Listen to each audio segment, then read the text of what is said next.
السلام علیکم ورحمۃ اللہ وبرکاتہ، نحمده ونصلی علی رسولہ الکریم، اما بعد فاعوذ باللہ من الشیطان الرجیم، بسم اللہ الرحمن الرحیم، رب اشرح لی صدری ویسر لی امری واحلل عقدۃ من لسانی یفقہوا قولی۔ یا ایھا الناس قد جاءتکم موعظۃ من ربکم وشفاء لما فی الصدور وہدی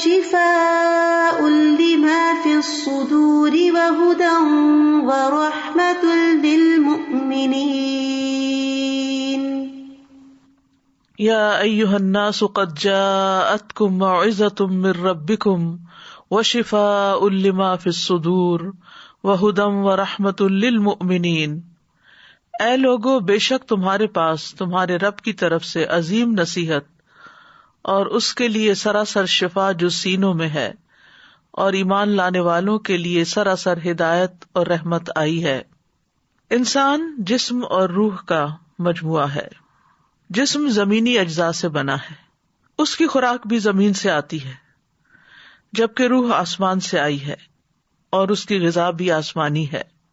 انسان دنیا میں کتنی بھی مادی لذتیں حاصل کر لے، لیکن جب تک روح کی نشو و نما کا سامان نہ کرے کبھی خوش نہیں رہ سکتا۔ جس طرح جسم بیمار ہوتا ہے، اسی طرح روح بھی بیمار ہوتی ہے۔ قرآن مجید دونوں طرح کی بیماریوں کے لیے شفا ہے، خصوصاً جن کا تعلق دل کے ساتھ ہے۔ قرآن مجید کی جس آیت کا آج ہم مطالعہ کریں گے، اس میں اسی حقیقت کی یاد دہانی کرائی گئی ہے کہ یا ایھا الناس، اے لوگو، تمام لوگوں سے خطاب ہے، پوری انسانیت سے۔ اور خطاب کرنے والا کون ہے؟ اللہ رب العزت، جو تمام بادشاہوں کا بادشاہ ہے۔ کیا فرما رہا ہے؟ قد جاءتکم، تحقیق تمہارے پاس آ چکی ہے۔ کیا آ چکی ہے؟ موعظۃ، ایک نصیحت آ چکی ہے۔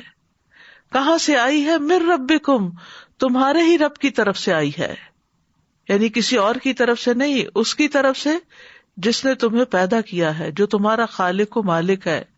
وشفاء لما فی الصدور، اور وہ شفا بھی ہے جو سینوں میں ہے، دلوں میں ہے، جو انسان کے اندر گھٹن ہے، تنگی ہے، تکلیف ہے، اس کا علاج بھی ہے اس قرآن میں۔ وہدن، اور ہدایت بھی ہے، ورحمتن، اور رحمت بھی، لیکن کس کے لیے؟ للمؤمنین، مومنوں کے لیے۔ نصیحت اور شفا تو پوری انسانیت کے لیے ہے، اور ہدایت اور رحمت اس کے لیے ہے جو ایمان لائے۔ تو خطاب یہ کیا جا رہا ہے کہ اے لوگو، تمہارے پاس قرآن آ چکا ہے جو تمہارے دلوں کو نرم کرتا ہے۔ موعظت وہ واعظ ہوتا ہے جو دلوں کو نرم کر دے، اور اس کی وجہ سے تمہارے احوال کی اصلاح ہوتی رہتی ہے، اور یہ تمہارے پاس تمہارے رب کی طرف سے اتارا ہوا ہے۔ تو یہاں پر قرآن مجید کی 4 صفات بیان ہوئی ہیں، اور یہ اس کی خاص خصوصیات ہیں کہ یہ نصیحت ہے، شفا ہے، ہدایت ہے اور رحمت ہے۔ سب سے پہلے موعظت ایسی نصیحت کو کہتے ہیں جو انسان کی توجہ دنیا کی مشغولیت سے ہٹا کر اللہ کی یاد اور آخرت کے دن کی طرف متوجہ کرے، اور اس سے دلوں میں رقت، دنیا سے بے رغبتی اور آخرت سے لگاؤ پیدا ہو۔ تو قرآن پڑھنے والے پھر ان صفات کے حامل ہوتے ہیں کہ ان کے دل نرم ہو جاتے ہیں اللہ کی یاد سے، اللہ کے اس کلام سے۔ دنیا کے مقابلے میں وہ آخرت کو ترجیح دینے لگتے ہیں، اور ان کاموں سے ان کی دلچسپی بڑھ جاتی ہے جو ان کی آخرت میں زیادہ فائدہ مند ہوتے ہیں۔ دوسری چیز ہے شفا، وشفاء لما فی الصدور، کہ سینوں کے اندر جو بھی بیماریاں ہیں، مثلا شرک ہے، نفاق ہے، حسد ہے، بغض ہے، خود غرضی ہے، بخل ہے، لالچ ہے، ان تمام چیزوں کو دور کرتا ہے قرآن۔ یعنی جو شخص قرآن پڑھنے کا حق ادا کرتا ہے، اس پر عمل کرتا ہے، اس کے دل سے یہ بیماریاں دور ہو جاتی ہیں جو خود انسان ہی کے لیے تکلیف کا باعث ہوتی ہیں۔ تیسری چیز وہدن، اور ہدایت، یعنی یہ قرآن انسان کی زندگی کے تمام شعبوں میں اس کی پوری رہنمائی کرتا ہے، وہ فرد کے حقوق کے بارے میں بھی بتاتا ہے، وہ معاشرے کے بارے میں بھی بتاتا ہے، اور اس سے یہ کہ ہر ایک کا دائرہ کار پتہ چلنے کے بعد پھر ایک دوسرے کے حقوق محفوظ ہو جاتے ہیں، کسی پر زیادتی نہیں ہوتی۔ اور چوتھی چیز ہے وَرَحْمَةٌ لِّلْمُؤْمِنِينَ، مومنوں کے لیے رحمت ہے، یعنی دنیا میں بھی باعث رحمت ہے اور آخرت میں بھی باعث رحمت ہے۔ تو بہرحال قرآن شفا بھی ہے، ہدایت بھی ہے، رحمت بھی ہے، اور اپنے رب کی طرف سے ایک بہت بڑا تحفہ ہے ان لوگوں کے لیے جو اسے قبول کرنے والے ہوں۔ قرآن مجید کی دیگر آیات سے بھی پتہ چلتا ہے کہ قرآن شفا اور رحمت ہے۔ سورۃ بنی اسرائیل کی آیت نمبر 82 میں اللہ تعالیٰ فرماتے ہیں وَنُنَزِّلُ مِنَ الْقُرْآنِ مَا هُوَ شِفَاءٌ وَرَحْمَةٌ وَرَحْمَةٌ لِّلْمُؤْمِنِينَ وَلَا يَزِيدُ الظَّالِمِينَ إِلَّا خَسَارًا، اور ہم قرآن میں جو کچھ نازل کرتے ہیں وہ مومنوں کے لیے تو شفا اور رحمت ہے، مگر ظالموں کے خسارے ہی میں اضافہ کرتا ہے۔ مجاہد اور قتادہ کہتے ہیں جو بھی قرآن کے ساتھ مجلس اختیار کرتا ہے تو جب وہ اٹھ کر جاتا ہے تو یا وہ اضافے کے ساتھ اٹھتا ہے یا کمی کے ساتھ اٹھتا ہے۔ یہ اللہ کا وہ فیصلہ ہے جو اس نے کیا ہے کہ یہ ایمان والوں کے لیے سراسر شفا اور رحمت ہے، یعنی جس کے اندر جتنا ایمان ہوگا اتنا ہی وہ اس قرآن سے فائدہ اٹھائے گا، اور جس کے اندر ایمان کی کمی ہوگی، جو اپنی جان پر ظلم کرنے والا ہوگا، اس کو نہ تو قرآن سے کوئی دلچسپی ہوگی، اور اگر وہ قرآن کی مجلس میں بیٹھے بھی، قرآن پڑھے بھی، سمجھے بھی، تو فائدے کی بجائے اس کو نقصان ہی ہوگا، کیونکہ اس کے اندر کے وساوس اس کو اللہ سے اور اس کی کتاب سے اور دور کر دیں گے۔ سورۃ فصلت میں آتا ہے کہ قرآن مومن کے لیے شفا اور ہدایت اور غیر مومن کے لیے بوجھ ہے۔ سورۃ بنی اسرائیل میں خسارے کا لفظ تھا، یہاں بوجھ کا لفظ ہے۔ قُلْ هُوَ لِلَّذِينَ آمَنُوا هُدًى وَشِفَاءٌ وَالَّذِينَ لَا يُؤْمِنُونَ فِي آذَانِهِمْ وَقْرٌ وَهُوَ عَلَيْهِمْ عَمًى، کہہ دیجئے یہ قرآن ان لوگوں کے لیے جو ایمان لائے ہدایت اور شفا ہے، اور وہ لوگ جو ایمان نہیں لاتے ان کے کانوں میں بوجھ ہے، اور یہ ان کے حق میں اندھا ہونے کا باعث ہے۔ تو اس بات سے ڈرنے کی ضرورت ہے کہ اس کتاب سے انسان ہدایت ہی پائے، کہیں ایسا نہ ہو کہ اگر اس کا حق ادا نہ کیا جائے تو یہ الٹا ہمارے خلاف حجت بنے اور بوجھ بنے، اور پھر ہم حق کی بات سے دور ہوں۔ تو اس سے یہ پتہ چلتا ہے کہ قرآن میں ہمارے لیے بہت سی نصیحتیں ہیں، لیکن یہ نصیحت کس کے لیے ہے؟ جو اس کو سمجھ کر پڑھتا ہے، اس کے معنی کو جان لیتا ہے، اور نصیحت کی غرض سے پڑھتا ہے، نصیحت حاصل کرنے کے لیے پڑھتا ہے، کیونکہ قرآن پڑھنے کے کئی مقاصد ہو سکتے ہیں نا۔ تو جو شخص اس کو ہدایت کے لیے اور نصیحت کے لیے پڑھتا ہے تو اللہ سبحانہ تعالیٰ اس کو عطا فرماتے ہیں۔ وعظ میں عام طور پر بندے کو کچھ چیزوں کی رغبت دلائی جاتی ہے، کچھ چیزوں سے ڈرایا بھی جاتا ہے۔ تو ایک واعظ جو ہوتا ہے وہ ایک ڈاکٹر کی طرح ہوتا ہے، جو مریض کو کچھ چیزوں کے استعمال کا حکم دیتا ہے اور کچھ چیزوں کے استعمال سے روکتا ہے۔ تو قرآن بھی بہت سی چیزوں سے ہمیں روکتا ہے، یعنی اس کا واعظ کیا ہے کہ کچھ چیزوں سے وہ ہمیں روکتا ہے اور کچھ چیزوں کا ہمیں حکم دیتا ہے۔ قرآن کن کن چیزوں سے روکتا ہے؟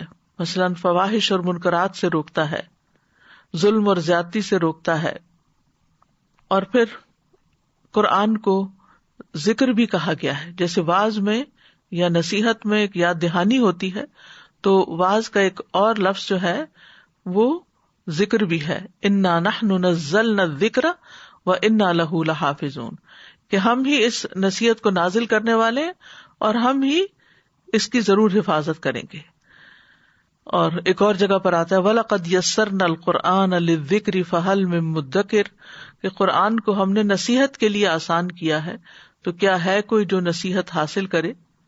ابن قیم کہتے ہیں کہ قرآن کا نصیحت کے لیے آسان ہونا کئی اقسام پر مشتمل ہے۔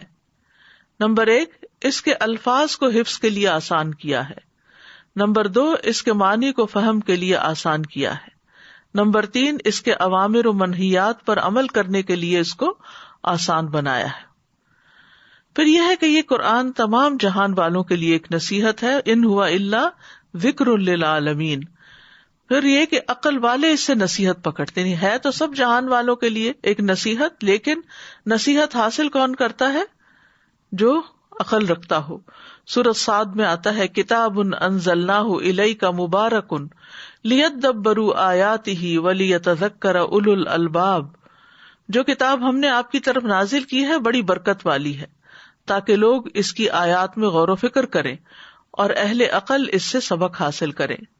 سورۃ یاسین میں آتا ہے ان ہوا الا ذکر وقرآن مبین لینذر من کان حیا، کہ وہ تو سراسر نصیحت اور واضح قرآن کے سوا کچھ نہیں تاکہ اسے ڈرائے جو زندہ ہو.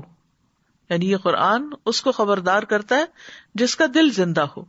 تو ابن قیم کہتے ہیں کہ لوگوں کی 3 قسمیں ہیں. ایک وہ جس کا دل مر چکا ہے، یعنی جس کا کوئی دل ہی نہیں، تو یہ قرآن اس کے حق میں نصیحت نہیں بنتا.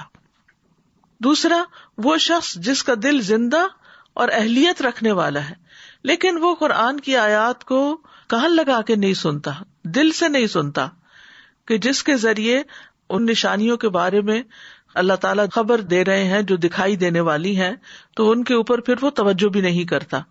تو یا تو وہ آیات اس تک پہنچی نہیں، یا پہنچی ہے تو اس کا دل کسی اور طرف مشغول ہے، یعنی اہلیت ہے لیکن اس تک وہ بات پہنچی نہیں کہ جس کو وہ لے کر آگے بڑھے، ترقی کرے.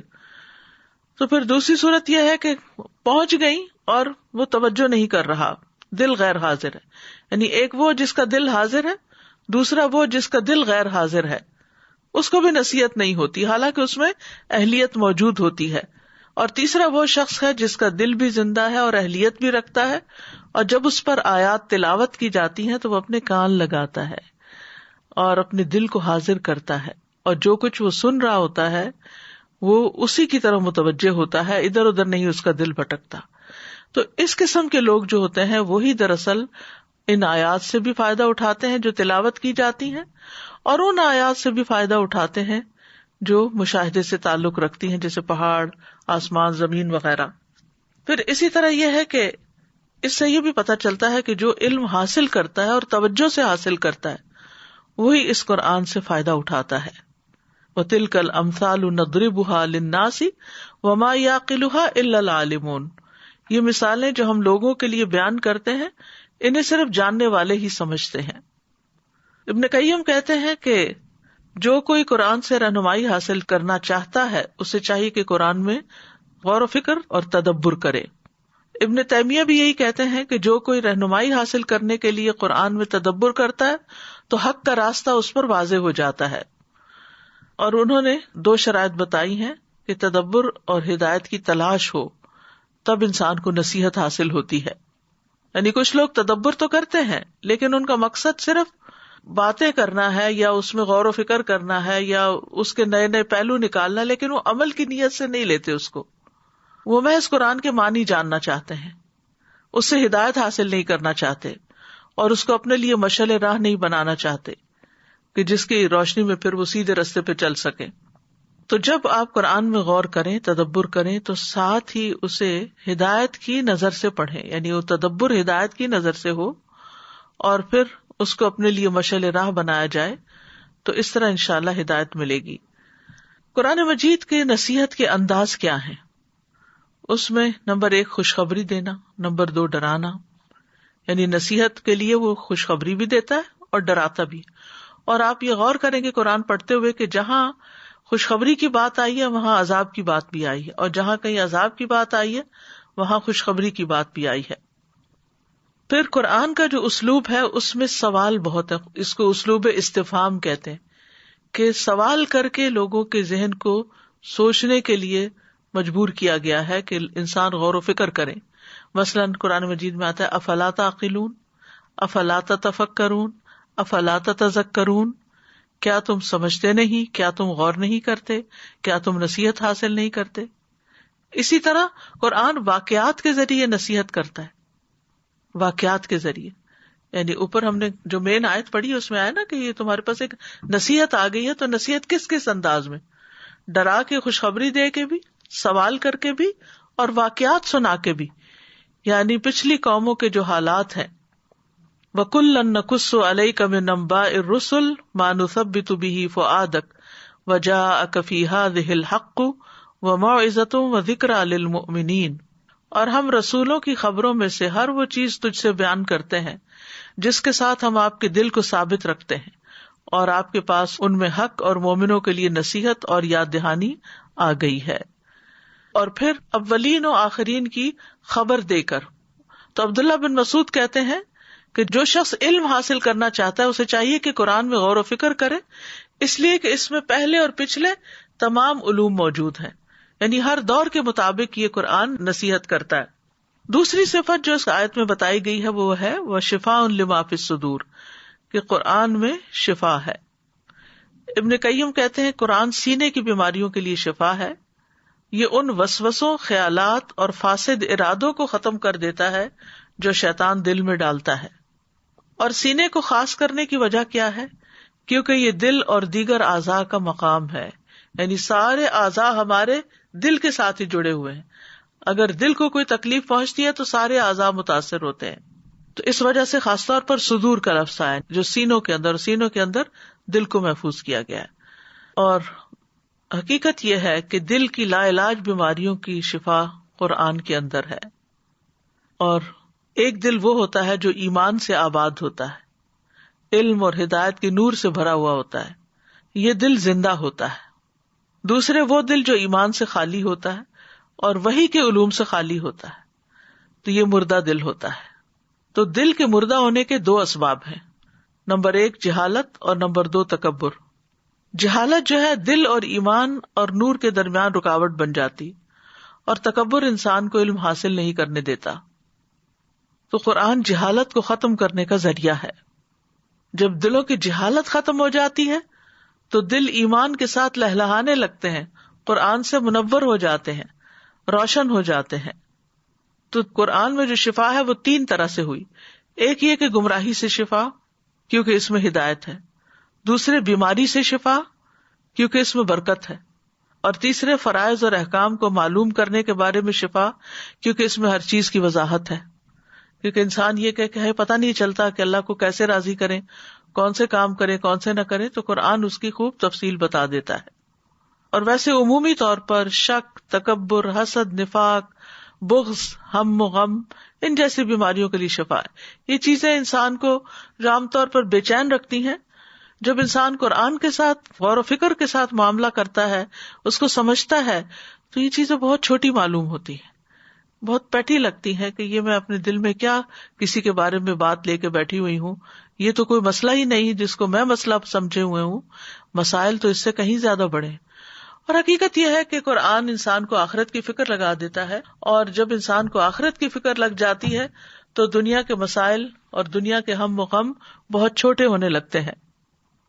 اور حقیقت ہے قرآن اپنے الفاظ اور اپنے معنی اور اپنے مفہوم کے اعتبار سے دلوں پہ اثر رکھتا ہے۔ اگر صرف اس کی خوبصورت انداز سے تلاوت ہی کی جائے تو وہ بھی ایک مرہم کا کام دیتی ہے۔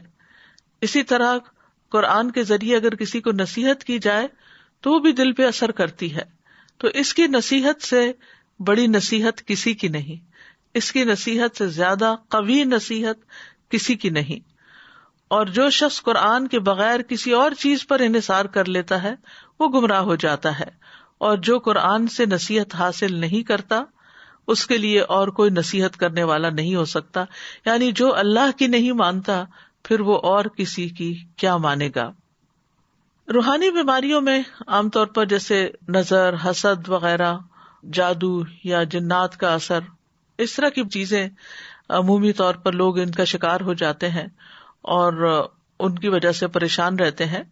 تو قرآن مجید کی تلاوت کرنے سے، خاص طور پر سورۃ الفاتحہ کی تلاوت کرنے سے ایسی بیماریوں کا علاج ہوتا ہے۔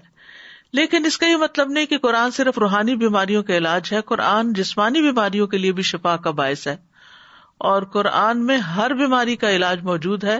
ابن قیم کہتے ہیں دلوں اور جسموں کی بیماریوں میں سے کوئی بیماری ایسی نہیں جس کا علاج اور اس کے سبب کی طرف رہنمائی کا ذریعہ قرآن میں موجود نہ ہو، بلکہ امام قرطبی تو کہتے ہیں کہ قرآن کے ہر حرف میں شفا ہے۔ وَنُنَزِّلُ مِنَ الْقُرْآنِ مَا هُوَ شِفَاءٌ وَرَحْمَةٌ، اور ہم قرآن میں جو کچھ بھی نازل کرتے ہیں وہ مومنوں کے لیے شفا اور رحمت ہے. یعنی اس کا مطلب یہ ہے کہ ہم نے قرآن کو بطور شفا نازل کیا ہے، کیونکہ اس میں موجود ہر حرف شفا دیتا ہے، اور قرآن سے شفا حاصل کرنا صرف اس کے بعض حصے کے ساتھ ہی مخصوص نہیں، پورا قرآن ہی شفا ہے. یعنی بعض اوقات لوگ صرف ایک ہی چیز کو لے لیتے ہیں اور باقی کو نہیں لیتے، تو اس میں یہ کہ پورا ہی قرآن شفا ہے، کیونکہ کسی بھی قسم کی بیماری رب کے کلام کا مقابلہ نہیں کر سکتی، اس کے آگے نہیں ٹھہر سکتی، کیونکہ یہ وہ کلام ہے اگر پہاڑوں پر نازل ہو جاتا تو اس کے ٹکڑے ٹکڑے ہو جاتے. لیکن اس کے لیے انسان کو یقین چاہیے کہ یقینی طور پر شفا قرآن کے اندر ہے. یعنی اس سے شفا کی اہلیت نہیں رکھتا کوئی مگر یہ کہ جس کو یہ توفیق ہو کہ وہ اس پر یقین کرے کہ یہ اللہ کا کلام ہے اور اس کے مقابلے میں کوئی بھی چیز ٹھہرتی نہیں. اور قرآن کے علاوہ کسی دوسرے کلام میں شفا نہیں کہ اگر کوئی کہ شعر و شاعری میں شفا ہے یا اور کسی کے کلام میں، تو ایسا نہیں. ابو نصر رملی کہتے ہیں ہم مکہ میں فضیل بن ایاس کے پاس آئے، ہم نے انہیں درخواست کی کہ ہمیں علم لکھوائیں، تو انہوں نے کہا کہ تم نے اللہ کی کتاب کو ضائع کر دیا ہے اور تم فضیل اور سفیان بن عیینہ کے کلام کو طلب کرتے ہو. بس اگر تم خود کو اللہ کی کتاب کے لیے فارغ کر لیتے تو جو کچھ تم چاہتے ہو تم اس قرآن میں اس کی شفا پا لیتے. یعنی سب سے پہلے اور سب سے اہم علم جو حاصل کرنا چاہیے وہ قرآن کا ہے، جو انسان کے لیے دنیا اور آخرت کی سعادت کا باعث ہے. اور اس کے بعد دوسری چیزوں کو اہمیت دے یا توجہ دے، کیونکہ اگر کسی کو قرآن سے فائدہ نہیں پہنچتا یا قرآن کی حکمتیں اگر کسی نے نہیں جانی تو پھر دنیا کے باقی علوم کے بارے میں تو یہ پتہ ہی نہیں کہ ان کے اندر کتنی صداقت ہے اور کتنی حقیقت ہے، کیونکہ اصل حقیقت تو قرآن ہی بتاتا ہے. ابن الجوزی کہتے ہیں جو اللہ کی کتاب سے شفا طلب نہیں کرتا وہ ہمیشہ بیمار ہی رہتا ہے، اور قرآن سے شفا حاصل نہ کرنا جو ہے یہ قرآن کو چھوڑ دینے میں سے ہی ہے. تو یاد رکھیے کہ قرآن بہترین رقیہ ہے، یعنی نظر بد، جادو، جنوں کے چمٹنے اور اس کے علاوہ بھی قلب و روح کی بیماریوں اور جسمانی بیماریوں کے لیے بھی بہت بڑی شفا ہے. حضرت عائشہ سے مروی ہے کہ رسول اللہ صلی اللہ علیہ وسلم ان کے پاس تشریف لائے تو ایک عورت ان کا علاج کر رہی تھی یا ان کو دم کر رہی تھی، تو آپ نے فرمایا کتاب اللہ یعنی قرآن مجید کے ساتھ اس کو دم کرو، اس کا علاج کرو. جب نبی صلی اللہ علیہ وسلم کو مرض الموت لاحق ہوا تو نبی صلی اللہ علیہ وسلم کے لیے حضرت عائشہ معوذات پڑھتی تھی اور آپ کے ہاتھوں پہ پھونک مارتی اور پھر آپ کے ہاتھوں کو جسم پر پھیر دیتی تھی. پھر اسی طرح یہ ہے کہ قرآن کے کچھ حصے جو ہیں جیسے سورۃ الفاتحہ ہے تو اس کا نام ہی الشفا ہے، یعنی سورۃ فاتحہ خاص طور پر شفا دینے والی ہے کیونکہ اس میں اللہ سبحانہ تعالیٰ سے مدد مانگی جاتی ہے، ایاک نعبد و ایاک نستعین. پھر اسی طرح سورۃ البقرہ میں بھی شفا ہے. ابو امامہ کہتے ہیں میں نے رسول اللہ صلی اللہ علیہ وسلم کو یہ فرماتے ہوئے سنا کہ سورۃ البقرہ پڑھا کرو کیونکہ اس کا پڑھنا باعث برکت ہے اور اس کا چھوڑنا باعث حسرت ہے، اور جادوگر اس کو حاصل کرنے کی طاقت نہیں رکھتے. پھر اس آیت سے یہ بھی پتہ چلتا ہے کہ قرآن ہدایت ہے. شہر رمضان الذی انزل فیہ القرآن ھدی للناس وبینات من الھدی والفرقان. رمضان کا مہینہ وہ ہے جس میں قرآن نازل کیا گیا ہے جو لوگوں کے لیے سراسر ہدایت اور حق و باطل میں فرق کرنے کی واضح دلیلیں ہیں. پھر اسی طرح سورۃ بنی اسرائیل میں آتا ہے کہ یہ قرآن سب سے زیادہ درست رستے کی طرف انسان کی رہنمائی کرتا ہے. ان ھذا القرآن یہدی للتی ہی اقوم ویبشر المؤمنین الذین یعملون الصالحات ان لہم اجرا کبیرا.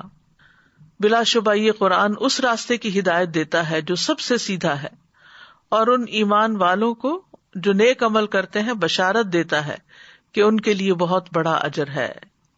تو اس سے یہ پتہ چلتا ہے کہ اگر کوئی شخص واقعی ہدایت کا، سیدھے رستے کا، حق کا متلاشی ہے تو اس کو قرآن پڑھنا چاہیے، قرآن کو سمجھنا چاہیے. پھر اسی طرح یہ کہ یہ سلامتی کی راہیں دکھانے والی کتاب ہے.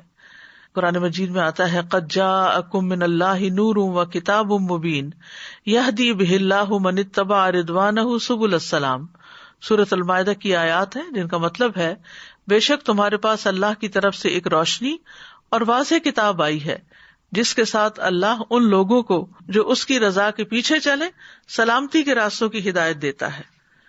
پھر اسی طرح یہ ہے کہ یہ کتاب زندگی کے تمام معاملات میں رہنمائی دیتی ہے، بشرطے کہ انسان رہنمائی کی غرض سے اس کی طرف رجوع کرنے والا ہو.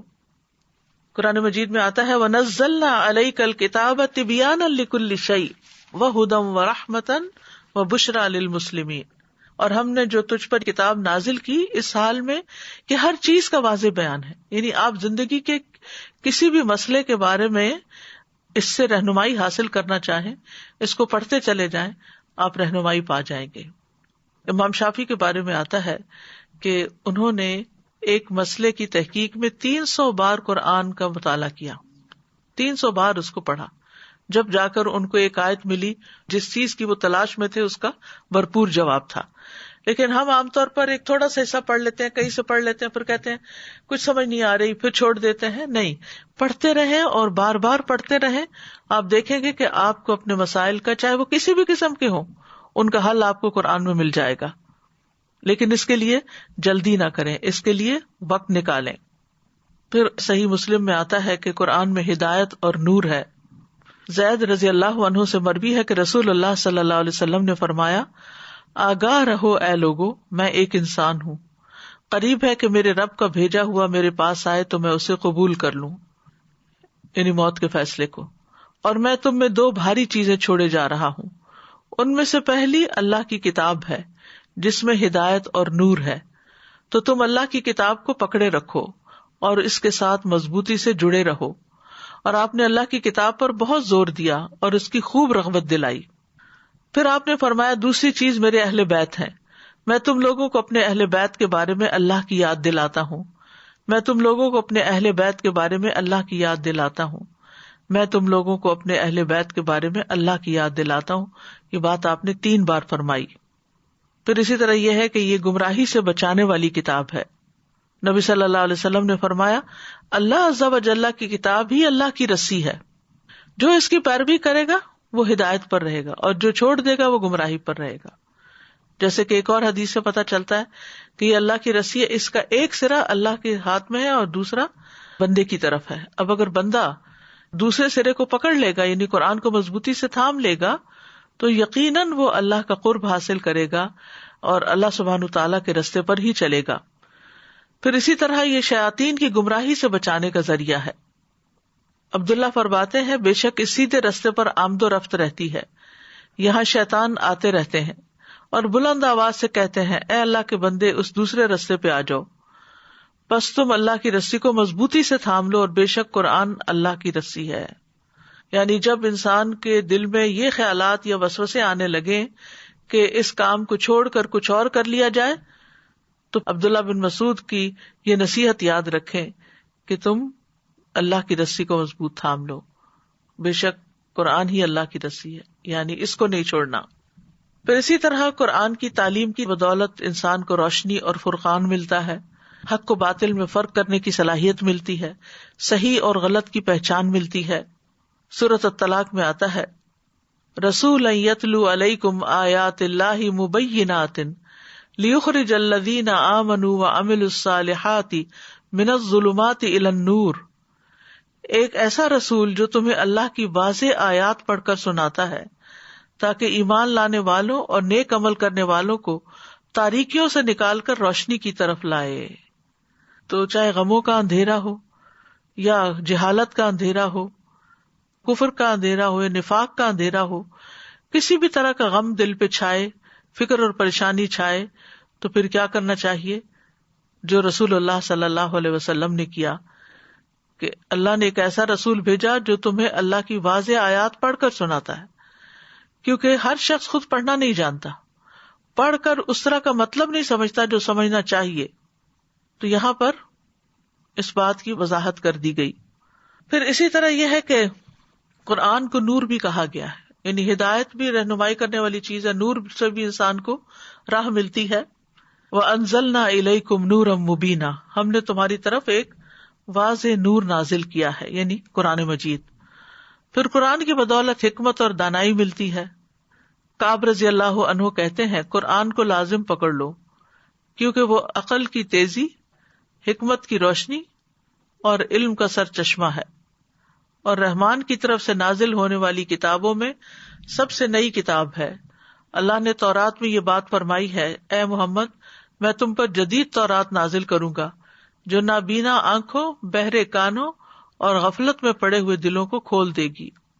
تو اس سے یہ بھی پتہ چلتا ہے کہ اس سے انسان بہتر دیکھنے لگتا ہے، صرف فزیکلی نہیں بلکہ چیزوں کی حقیقت، لوگوں کی حقیقت، دنیا کی حقیقت سمجھ میں آنے لگتی ہے۔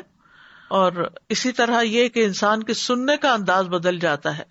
پہلے وہ صرف اپنی پسند کی سننا چاہتا ہے، لیکن قرآن پڑھنے کے بعد اس کے اندر یہ وسعت بھی آ جاتی ہے کہ وہ اپنے علاوہ دوسروں کی بھی سنے، اور ہر اچھی بات کو سننے کا وہ شوقین ہو جاتا ہے۔ پھر اسی طرح غفلت میں پڑے ہوئے دلوں کو کھول دیتی ہے۔ تو یہ بھی بہت ضروری ہے کہ ہم جب پڑھیں تو دل کے ساتھ پڑھیں تاکہ دل کی غفلت دور ہو۔ قرآن گناہوں سے بچانے کا ذریعہ بھی ہے، یعنی صرف ہدایت کی راہ، عمل کی راہ نہیں دکھاتا بلکہ گمراہ ہونے سے بچاتا بھی ہے، گناہوں سے بچاتا بھی ہے۔ تو قرآن کو ہدایت کی غرض سے پڑھنا چاہیے کہ اس سے رہنمائی حاصل کریں۔ حسن بصری کہتے ہیں قرآن اس لیے نازل کیا گیا تاکہ اس پر غور و فکر کیا جائے اور اس پر عمل کیا جائے، لیکن لوگوں نے محض اس کی تلاوت کو اپنا عمل بنا لیا ہے۔ وہ سمجھتے ہیں کہ ہم تلاوت کر رہے ہیں تو ہم اس کا حق ادا کر رہے ہیں۔ تو نزول قرآن کا مقصد صرف تلاوت نہیں ہے، یعنی قرآن اللہ نے صرف اس لیے نہیں نازل کیا کہ بس ایک دوسرے کا مقابلہ کرو کہ میں نے رمضان میں 7 قرآن ختم کر لیے اور میں نے اتنا پڑھ لیا ہے۔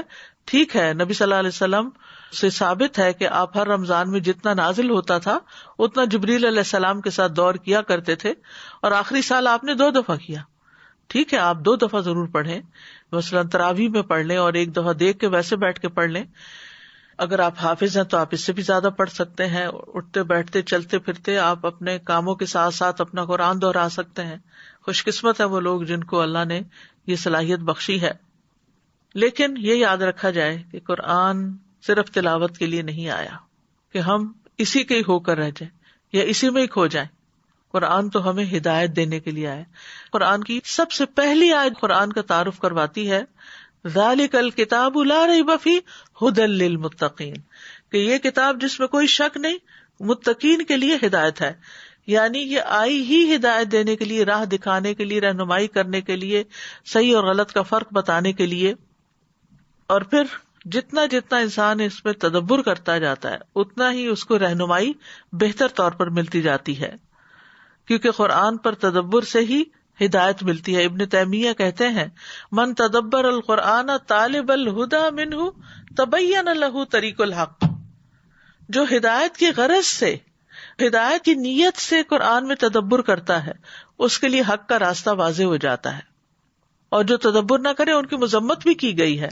افلا یتدبرون القرآن ام علی قلوب اقفالها، تو کیا یہ لوگ قرآن میں غور و فکر نہیں کرتے یا ان کے دلوں پہ تالے پڑے ہوئے ہیں؟ تو بعض لوگوں کو ہو سکتا ہے تدبر کا معنی نہ آتا ہو۔ تدبر کا مطلب غور و فکر کرنا ہوتا ہے، پے در پے اس کو پڑھنا ہوتا ہے، ریپیٹیشن کرنی ہوتی ہے، اور اس کے مفہوم اور معنی کو مختلف جگہوں سے دیکھ کر، تفسیریں پڑھ کر اس کو بتانا ہوتا ہے، خود بھی اور دوسروں کو بھی۔ پھر قرآن کی محض تلاوت کرنے اور اس پر عمل نہ کرنے والے کی سزا بھی ہے۔ یعنی ہم سمجھتے ہیں کہ ہم تلاوت کر کے یا صرف پڑھ کے یا دوسروں کو پڑھا کے کامیاب ہو گئے اور یہی کام رہ گیا دنیا میں، تو ایسا نہیں ہے، کیونکہ اگر ہمارا اپنا عمل اس کے مطابق نہیں ہوتا تو بہت سخت وعید ہے۔ رسول اللہ صلی اللہ علیہ وسلم نے فرمایا، میں معراج کی رات ایسے لوگوں پر گیا جن کے ہونٹ آگ کی کینچیوں سے کاٹے جا رہے تھے، جب بھی وہ کاٹے جاتے تو وہ مکمل ہو جاتے۔ میں نے پوچھا، جبریل یہ کون لوگ ہیں؟ انہوں نے کہا، یہ آپ کی امت کے وہ خطیب ہیں جو وہ بات کہتے تھے جو خود نہیں کرتے تھے۔ بعض اوقات ہم چیز فارورڈ پہ فارورڈ کرتے چلے جاتے ہیں، لیکن یہ نہیں سوچتے کہ اس پر ہم نے خود بھی عمل کیا یا نہیں، یا وہ ہمیں سمجھ بھی آئی یا نہیں۔ پھر اسی طرح یہ ہے کہ اگر کوئی شخص اس سے منہ موڑتا ہے، تکبر کر کے اس پر اڑا رہتا ہے، گویا اس نے کچھ سنا ہی نہیں، تو قرآن میں آتا ہے فبشرہ بعذاب علیم، اس کو دردناک عذاب کی بشارت دے دو۔ یعنی اگر وہ غور و فکر نہیں کرتا اور آیات سنتا ہے، تکبر کرتے ہوئے اپنی مرضی اور اپنے خیالات پہ اڑا رہتا ہے، تو پھر اس کے لیے عذاب کی بشارت ہے۔ پھر اسی طرح قرآن سے غفلت برتنے والے کی سزا ایک حدیث میں نبی صلی اللہ علیہ وسلم بتاتے ہیں کہ خواب میں آپ نے دیکھا کہ ایک شخص جس کا سر پتھر سے کچلا جا رہا تھا وہ قرآن کا حافظ تھا، مگر وہ اس قرآن سے غافل ہو گیا اور فرض نماز پڑھے بغیر سو جایا کرتا تھا. اور چوتھی صفت اس کتاب کی ہے وہ رحمت للمؤمنین، یہ قرآن رحمت ہے مومنوں کے لیے. رحمت سے مراد وہ بھلائی، احسان، دنیاوی اور اخروی ثواب ہے جو ہدایت یافتہ انسان کو حاصل ہوتا ہے. یعنی قرآن رحمت ہے، اور یہ رحمت کس کو حاصل ہوتی ہے؟ جو ہدایت پر ہوتا ہے. تو معلوم ہوتا ہے کہ ہدایت بہترین وسیلہ ہے اور رحمت مطلوب ہے، اور اس کی طرف صرف اہل ایمان ہی کو رہنمائی حاصل ہوتی ہے، اور اہل ایمان ہی اس کی رحمت سے نوازے جاتے ہیں، اور یہ ایمان والوں کے لیے ہی ہدایت اور رحمت ہے. قرآن مجید میں آتا ہے وَهُدًى وَرَحْمَةٌ لِّلْمُؤْمِنِينَ، اور پھر جو اس قرآن کا انکار کرتا ہے تو یہ قرآن ان کے اندھے پن کا سبب بن جاتا ہے، اور اس کے ساتھ کفر کرنے کی سزا ہمیشہ کی بھڑکتی ہوئی آگ ہو جاتی ہے. اسی لیے کہا کہ یہ ایمان والوں کے لیے رحمت ہے، جو ایمان نہیں لاتے اس پر ان کے لیے رحمت نہیں بنتی بلکہ اندھے پن کا سبب بنتی ہے. پھر اسی طرح جو لوگ اس کتاب کو تھام لے وہ اللہ کی رحمت میں داخل ہوں گے. سورۃ النساء میں اللہ تعالیٰ فرماتے ہیں یا ایھا الناس قد جاءکم برہان من ربکم وانزلنا الیکم نورا مبینا فاما الذین آمنوا باللہ واعتصموا بہ فسیدخلہم فی رحمت منہ وفضل ویہدیہم الیہ صراطا مستقیما. اے لوگو، بے شک تمہارے پاس تمہارے رب کی طرف سے ایک واضح دلیل آ چکی ہے، اور ہم نے تمہاری طرف ایک واضح نور نازل کیا ہے. تو جو لوگ اللہ پر ایمان لائے اور اسے مضبوطی سے تھام لیا تو عنقریب وہ انہیں اپنی خاص رحمت اور فضل میں داخل کرے گا اور انہیں اپنی طرف آنے کی رہنمائی عطا کرے گا. تو اس آیت سے بھی یہ بات پتہ چلتی ہے کہ اللہ تعالیٰ کی رحمت اور فضل حاصل کرنے کے لیے ایمان لا کر اس کتاب کو مضبوطی سے تھامنا ضروری ہے. اور مضبوطی کا مطلب یہ نہیں کہ بس جکڑ پکڑ کے رکھے اس کو، مطلب یہ کہ اس کے ساتھ اسٹرانگ کنیکشن ہو ہمارا. پھر اسی طرح جب تلاوت قرآن ہوتی ہے گھروں میں، اس وقت فرشتے ان گھروں کو ڈھانپ لیتے ہیں. جیسا کہ اس حدیث میں آتا ہے جو لوگ اللہ کے گھروں میں سے کسی گھر میں اللہ کی کتاب کی تلاوت کرتے ہیں اور اس کی تعلیم میں مصروف ہوتے ہیں، ان پر سکینت نازل ہوتی ہے اور رحمت انہیں ڈھانپ لیتی ہے اور فرشتے انہیں گھیر لیتے ہیں، اور اللہ ان کا ذکر اپنے پاس موجود فرشتوں میں کرتا ہے. گھروں سے شیاطین بھاگ جاتے ہیں. اس کی بدولت جان اور مال اور اولاد میں برکت ہوتی ہے. اللہ تعالیٰ اس کے ذریعے کچھ لوگوں کے درجات بلند کرتا ہے، دنیا میں بھی عزت عطا کرتا ہے اور آخرت میں بھی. امام ابراہیم مقدسی اپنے شاگرد عباس بن عبد الدائم کو کہا کرتے تھے قرآن کی تلاوت کثرت سے کرو اور اسے ترک نہ کرو، تو جو تم طلب کرنا چاہتے ہو وہ تمہارے لیے اتنا ہی آسان ہو جائے گا جتنا تم قرات کرو گے. یعنی کسی مقصد کے لیے آپ اگر پڑھتے ہیں تو جتنا آپ پڑھتے جاتے ہیں اور دل کی حضوری بھی ہوتی ہے تو اتنا ہی آپ کا مسئلہ جلد حل ہوتا ہے. پھر اسی طرح یہ ہے کہ دنیا اور آخرت میں نجات ملتی ہے، بے پناہ اجر ملتا ہے، اور آخرت میں خاص طور پر قبر کے عذاب سے حفاظت کا ذریعہ ہے. قیامت کے دن قرآن انسانی شکل میں آئے گا جس کا رنگ اڑا ہوا ہوگا. وہ کہے گا میں وہی ہوں جس نے تجھے رات میں بیدار رکھا، یعنی تہجد یا تلاوت تراویح وغیرہ کے لیے، اور دن میں تجھے پیاسا رکھا. قیامت کے دن قرآن سفارشی بن کر آئے گا، بندے پر سایہ کرے گا، انسان کے لیے گواہی دینے والا ہوگا. قاری قرآن کے لیے عزت کا تاج اور اللہ کی رضامندی نازل ہوگی. والدین کے سر پر نور کا تاج پہنایا جائے گا. قرآن پڑھنے والوں کا جنت میں بہترین مقام ہوگا، اور جب سب لوگ وہاں چلے جائیں گے اور کسی کو کوئی شکایت نہیں رہے گی اور سب خوش ہو جائیں گے تو پھر اس کے بعد ہمیشہ ہمیشہ کی نعمتیں ہی نعمتیں ہوں گی اس کے لیے. تو اللہ تعالیٰ سے دعا کرتے ہیں کہ اللہ تعالیٰ ہمیں بھی ہدایت اور رحمت عطا فرمائے.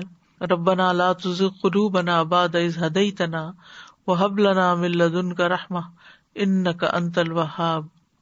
پھر اسی طرح اللہم اہدنی فیمن ہدیت پھر یہ خاص دعا ہے جو قرآن سے متعلق ہے، اللہم انی عبدک وابن عبدک وابن امتک ناصیتی بیدک ماض فی حکمک عدل فی قضاؤک اسألک بکل اسم هو لک سمیت بہ نفسک او علمتہ احدا من خلقک او انزلتہ فی کتابک او استأثرت بہ فی علم الغیب عندک ان تجعل القرآن ربیع قلبی ونور صدری وجلاء حزنی وذہاب ہمی وغمی۔ یہ دعا جو ہے انسان کا رنج و غم بھی دور کرتی ہے اور قرآن کو سینے کی بہار بنا دیتی ہے۔ آپ بھی آزما کر دیکھیے، بہت فائدہ مند دعا ہے۔ تو کرنے کے کام یہ ہے کہ قرآن سے زیادہ تعلق جوڑنا چاہیے، اللہ کے خاص بندے بننا چاہیے، کیونکہ قرآن والے ہی اللہ کے خاص بندے ہیں۔ قرآن سنتے وقت سوچ، عقل، دل کو حاضر رکھیں۔ پھر اسی طرح قرآن سنتے وقت عبرت اور نصیحت حاصل کریں، اکیلے بیٹھ کر قرآن کے ساتھ وقت گزاریں اور اس پر غور و فکر کریں، کبھی مل کر بھی پڑھیں۔ پھر قرآن کو عمل کے لیے سیکھیں۔ ہم دیکھتے ہیں کہ سلف صالحین عمل کے لیے قرآن سیکھتے ہیں۔ وہ کہتے ہیں کہ ہم میں سے جب کوئی 10 آیات پڑھ لیتا تو جب تک اس سے فائدہ پورا نہ اٹھاتا وہ آگے نہیں بڑھتا تھا۔ پھر قرآن کے حروف کے ساتھ ساتھ اس کی حدود کا بھی خیال رکھیں، اپنے عمل سے قرآن کی تصدیق کریں، جتنا بھی علم حاصل ہو جائے اس کو آگے پہنچائیں۔ قرآن کو آگے سکھانے کا بہت زیادہ ثواب ہے۔